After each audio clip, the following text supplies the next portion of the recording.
김정은이 정말 미쳐서 북한이 정말 선제 공격을 한다거나 김정은은 오히려 전쟁을 생각도 못하지 않을까. 미쳐도 그런 생각은 못하지 않을까 싶긴 합니다. 애초에 본인들이 싸움이 안 된다는 걸 알고 있잖아요. 놀랐던 게 한국 국방력이 그렇게 강한 줄 몰랐어요.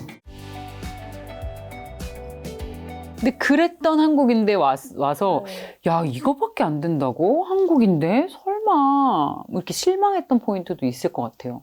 이 부분은 북한이 훨씬 낫다. 없으면 없다고 하셔도 됩니다. 굳이 안 찾으셔도 되는데 한국 와서 이렇게 발전한 한국에 아직도 이런 게 있나? 라디오를 사실은 저희는 이제 북한에서 라디오 하면 라지오라고 하거든요. 라지오라고 해서 이제 3방송 채널이 하나밖에 없었나? 한 개인가 두 개인가 있어요. 평양에는 두 개인가 있었던 거. 벽에 이렇게 걸려 있는데 항상 그래서 그 친구가 나오든 안 나오든 신경을 안 써요 사람들은. 나오는 내용도 다 이제 어떤 선전적인 내용이고 하니까 그래서 약간 종전됐을 때는 좀 도움이 되긴 해요. 약간 백색 소음, 약간의 소음처럼 뭔가 이제 그랬는데 한국에 와서는 당연히 그게 없어졌을 줄 알았어요. 그 라디오가. 근데 라디오가 많이 살아있더라고요. 그리고 채널이 엄청 많더라고요. 라디오도. 오늘도 운전하고 오면서 그걸 들었는데 그래서 한국이 되게 발전돼서 라디오는 이제 없어진 줄 알았는데 라디오가 있네? 약간 그런 생각이었는데 또 다르게 발전한 거죠. 라디오가. 그래서 약간 그런 생각을 했던 것 같고 그 외에는 뭐가 있지? 크게 뭐 저는 요즘에 조금 이제 그 시국이 시국인 만큼 표현의 자유에 있어서 약간 그런 걸 느끼고 있어요. 되게 내가 함부로 얘기를 하면 이렇게 공격을 받는구나. 약간 그런 생각? 그것 말고는 크게 없는 것 같습니다. 그거는 뭔가 혹시 유튜브에 유튜브에서 이제 그래서 내가 어떻게 표현했을 때 댓글로 사람들이 반대하는 사람들이 악성 댓글을 달아서 그러는 거죠? 뭐 상관은 없는데 이게 이렇게까지 또 뭔가 되게 또 심각하게 얘기하는 사람들도 있고 하니까 너무 상처받죠. 사실. 근데 이제 그 단계는 지난 것 같아요. 그래요? 이제는 그냥 근데 사실 이 댓글이라는 걸 누가 다는지 모르잖아요. 이 사람이 어디 무슨 아프가니스탄에서 달고 있는지도 모르고 하는 거기 때문에. 아프가니스탄은 왜 나와요? 의문의 일패 아프가니스탄. 그렇기 때문에 뭐 신경은 안 쓰는데 어찌 보면 되게 한국 사회가 이제 민주주의 그게 좀 많이 발달됐다고 생각은 했는데 아직까지도 표현의 자유에 있어서 좀 꼬리는 부분이 분명히 있구나. 좀 조심스러워해야 되는 부분이 있구나라는 생각을 좀 요즘에 하는 것 같아요. 엄밀히 따지면 그런 거죠. 표현의 자유가 있기 때문에 그런 악성 댓글도 있는 것이고 그것이 그쵸. 오히려 표현의 자유의 역설이라 할까요? 그쵸. 예, 그거를 악이용하는 거죠. 익명성이 있다고 해서 뒤에서 그냥 아무 말이나 막 적어버리는 거죠. 그거는 미니 씨가 조심할 건 아닌 것 같습니다. 저는 상관없습니다. 조회수만 잘 나오면 되는데 조회수가 안 나와가지고 좀 슬펐어요. 아니 너무 자본주의적인 거 아니에요? 좀 사회 정의에 관심을 가지셔야 되는 거 아니에요? 두 분이 좀 부부가 안 됐으면 큰일 날 뻔했네요.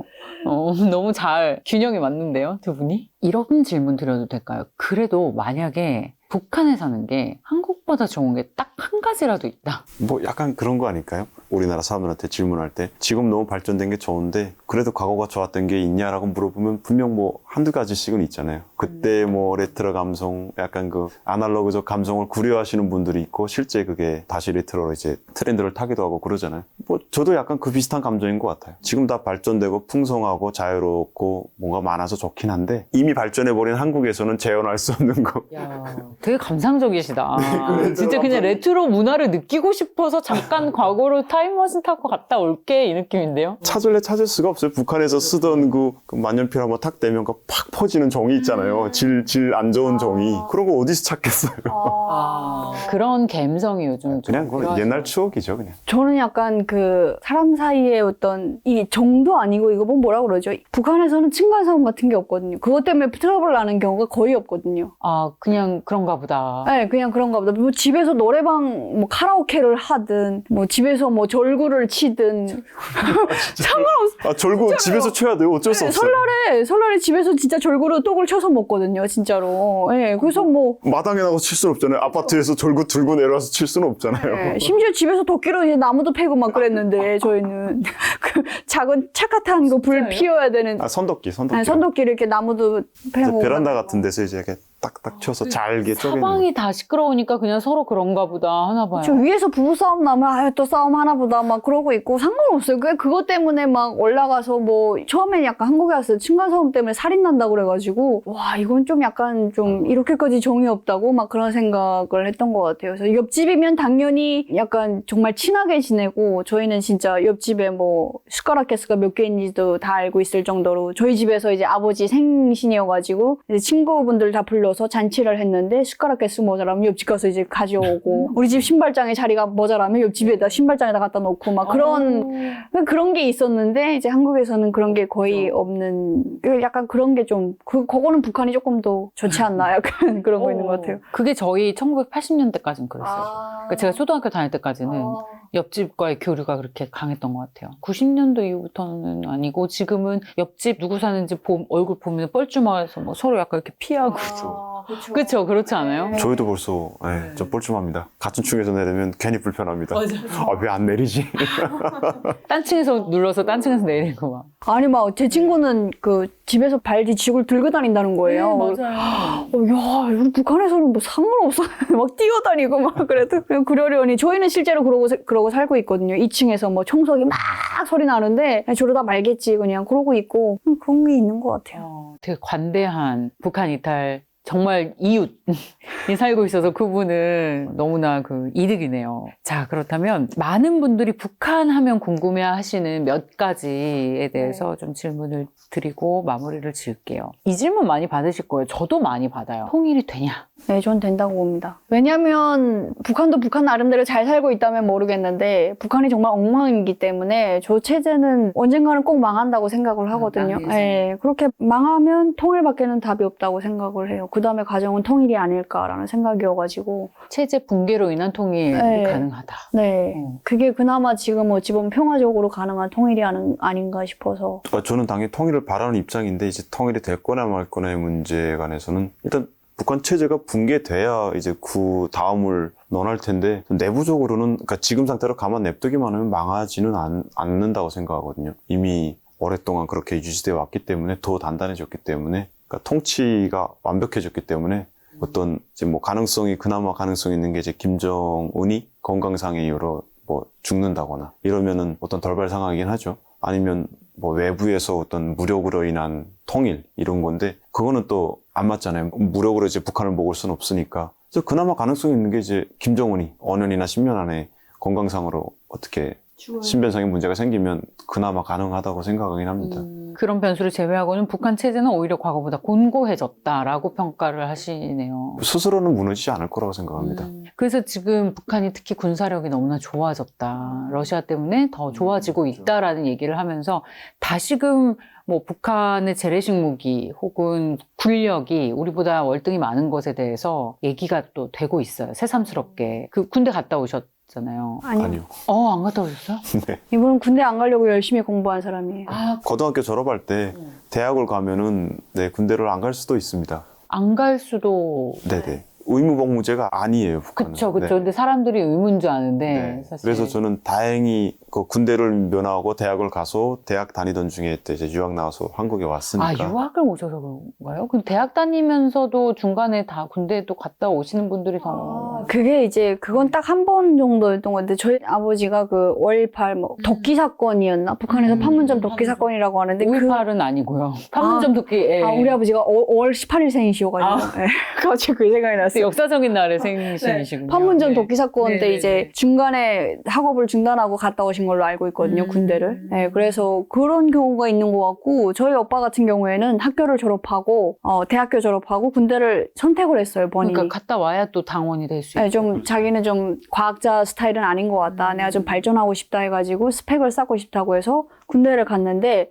오빠네 학급에 군대 간 사람이 오빠 포함해서 2명이었어요. 나머지는 졸업생 중에. 오빠가 졸업생 중에 김책공대인데 나머지는 이제 뭐 어디 박사원 대학원이죠. 한국으로 치면 대학원에 간 사람들도 있고 아니면 이제 졸업하고 그냥 사회로 배치받은 사람들도 있고 대학교 간 사람들한테는 그런 게 있는 것 같아요. 대학 간 사람들 중에 그러면 군대를 가는 비율이 그렇게 높지 않겠네요. 네, 좀 뭐 워낙 힘들다고 그래서 저도 졸업하면 군대 갈 생각은 없었습니다. 북한이 한국을 공격할 때 거기 재래식 무기가 정말 많잖아요.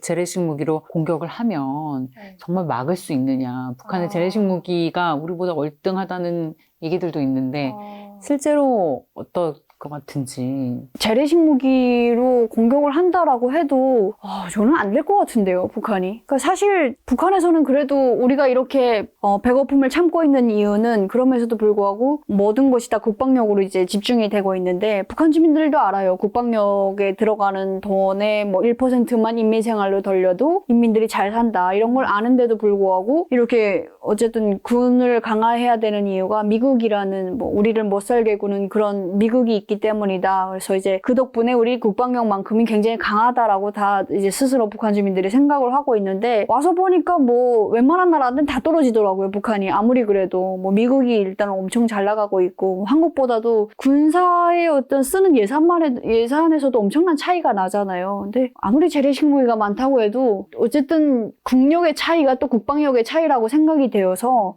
군인들의 상태도 너무 다르고 여기 한국에서는 보니까 군인들이 너무 멋있던데요. 저 어디 강원도에 모델들 같아. 뭐 패션이 너무 화려해. 강원도에 갔다가 군인들 지나가는데 약간 옷과생들 지나가는 줄 알았어요. 그냥 약간 일반적인 제복 스타일 좋아하는 거 아니에요? 아니 근데 북한에서도 군인들을 많이 봤거든요. 근데 일반적인 그 부대의 그 주변에 있는 부대 분들이셨는데 완전 다른 거예요. 그 군화부터 이렇게 딱 신고 군복 이렇게 딱 입고 하는데 와 되게 뭔가 준비된 그러니까 특별히 마련된 사람들인 줄 알았는데 북한이었으면 정말 최종의 몇몇 한 해만 차려지는 그런 혜택인 거죠. 군복만 봐도. 근데 한국에서는 그게 일반적이더라고요. 근데 그것 말고도 뭐 어디 병실 안에서 입는 뭐 반팔도 있고 뭣도 있고 뭐 엄청 많더라고요. 그리고 뭐 먹는 것도 그렇고 엄청 잘 먹고 그러잖아요. 군대만 가면 살찐다고 막 그러잖아요. 그래서 그것만 봤을 때도 아무리 무기를 쥐어줘도 북한군은 무기 들 힘도 없지 않을까라는 생각인데 진짜로요. 왜냐면 저희 오빠가 군대를 갔는데 20kg가 빠졌어요. 못 알아봤어요. 처음에 오빠인 줄 몰랐어요. 20kg 네, 빠지면 20kg가 빠져가지고 엄마랑 그때 사리원에 같이 면회를 갔었는데 저기 한 100m 밖에서 이렇게 앉아있는데 군복 안에 사람이 이렇게 쏙 들어가 있는 거예요. 설마 저게 우리 오빠랴. 막 몰랐어요, 진짜. 근데 가까이 가서 보니까 진짜 오빠인 거예요. 20kg가 빠지니까 사람이 여기 솜털이 다 이렇게 엄마가 너무 마음이 아파가지고 그 정도로 이제 북한 군인들은 제대로 못 먹기 때문에 이게 진짜 일반적인 사례라서 무기만 많으면 뭐예요? 싸울 사람이 준비가 안 되어 있는데 그래서 저는 안 되지 않을까라는 생각이에요. 아까 그 옥과 출신의 군인 같다라고 말씀을 하셨잖아요. 네. 우리 시청자분들이 옥과를 모르실 거기 때문에 옥과가 뭐냐면 북한에서 그야말로 최정예의 멤버들 남자건 여자건 옥과가 있잖아요. 그래서 네. 여자 옥과는 우리가 아는 그 기쁨조이고 네. 그리고 기쁨조가 우리가 아는 것처럼 모두 다 소위 시쳇말로 성놀이개 역할만 하는 건 아니잖아요. 그쵸, 네. 네, 그런 걸 선발을 통해서 어떤 국가의 부름을 받고 그쵸. 다양한 일에 그러니까 일단 옥과로 선발이 됐다 그러면 뭐 남자들은 이제 중앙당 문서원 같은 경우도 있거든요. 대학교 졸업하고도 이제 선발이 되는데 보통 키가 175 이상인 거예요. 그리고 여자들은 이제 뭐 거기 들어가서 밥 짓는 사람들도 다 옥과생이니까 근데 뭐 그런 경우에는 거의 뭐 한 165 이상 다 그렇게 외모를 일단 보고 이제 뽑다 보니까 근데 북한에서 그래서 군 입대 기준을 낮춘 게 148 이상이면은 입대가 가능하다 이렇게 해버렸어요. 야, 근데 사실 정국 씨도 되게 큰 편이잖아요. 북한에서 이번에 러시아 파병된 북한 군인들 사진 보니까 키가 굉장히 작고 왜소하더라고요. 한 150 정도 되는 그쵸. 성인 남성인데. 다행히 군대를 안 가서 큰 것 같아요. 그러니까 군대 가는 나이가 만 17살에 가는데 그때가 한창 클 나이잖아요. 그때부터 못 먹기 시작하니까 못 크는 거예요. 군대 가서 컸다는 사람을 들어본 적이 없어요. 저희 형님도 군대 나가던 그 고등학교 졸업 당시에는 큰 편이었거든요. 근데 군대 나가서 단 1cm도 안 컸더라고요. 오히려 더 사람이 줄어든 느낌. 뭐 애초에 클 수가 없죠. 영양이 절대적으로 부족하니까. 사실 미니 씨도 해외 노동자로 나갔을 때에도 그때도 외모를 봐가지고 네, 미니 키도 씨도 보고. 미니 씨 키, 외모 네. 다 봐서 선발된 거잖아요. 네. 어떤 미적 기준도 충족을 해야 돼. 해외 노동자로 파견이 되는데도. 네.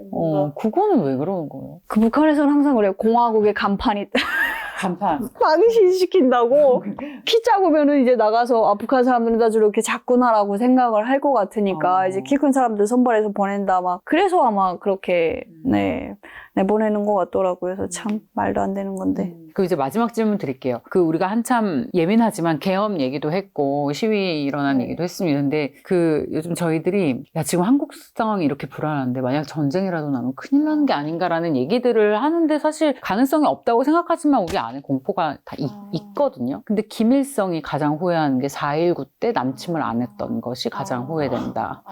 라는 얘기를 실제로 했다고 하고 저희 연구자들 사이에서도 그런 얘기를 하거든요. 그래서 지금 이런 혼란할 틈을 타서 북한이 정말 선제 공격을 한다거나 김정은이 정말 미쳐서 남침을 한다거나 어떤 그런 도발을 할 가능성에 대해서 북한에 오신 이 젊은 두 분의 엘리트들은 어떤 견해를 갖고 계시는지. 미쳐도 그런 생각은 못하지 않을까 싶긴 합니다. 애초에 이길 수가 그래서 뭐 북한 주민들은 모르겠지만 김정은은 뭐 다 정보를 알고 있으니까 애초에 본인들이 싸움이 안 된다는 걸 알고 있잖아요. 핵무기를 개발하고 할 때 명목상으로는 자의적 국방력이라고 해서 미국의 어떤 군사적 간섭이나 뭐 그걸 막기 위해서 핵을 개발한다고 하는데 결과적으로 놓고 보니까 실제로 그 용도밖에 없는 것 같아요. 그걸 쓸 수는 없어요. 썼다가는 뭐 이길 수도 없을 뿐더러 그냥 아예 없어지고 말 것이기 때문에 사실 전쟁의 위험성은 없다고 생각하고요. 그걸 어떤 정치적 목적으로 사용할 수는 있을 것 같긴 해요. 그건 뭐 늘상 해오고 있는 거긴 한데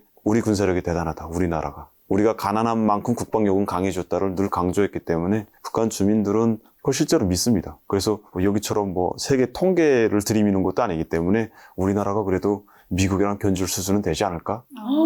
진짜 그렇게 생각한다니까요. 근데 뭐 핵을 갖고 있으니까. 거기다 이제 핵까지 뭐 했으니까 우리는 미국이 못 건드린다. 우리는 미국이랑 맞짱 떠도 뭐 미국 죽고 우리는 살지는 않겠지만 뭐 둘 다 죽을 수는 있다. 요건 할 수 있다라고 생각할 수 있고 저는 한국에 와서도 그래서 조금 놀랐던 게 한국의 국방력이 그렇게 강한 줄 몰랐어요. 한국은 정말 미국이 몽땅 다 해주기 때문에 그냥 아무것도 없는 줄 알았어요. 미군이 다 지켜주는 줄 알았고 우리를 미국의 식민지라고 하잖아요. 북한에서는. 식민지기 때문에 뭐 군대가 있나라고 생각도 못했던 것 같아요. 그래서 지금도 한국이 그렇게 국방력으로 보면 막 5위, 막 4위, 5위 이런 얘기를 들으면 지금도 잘 안 믿겨요. 한국이 국방력이 그렇게 세다고?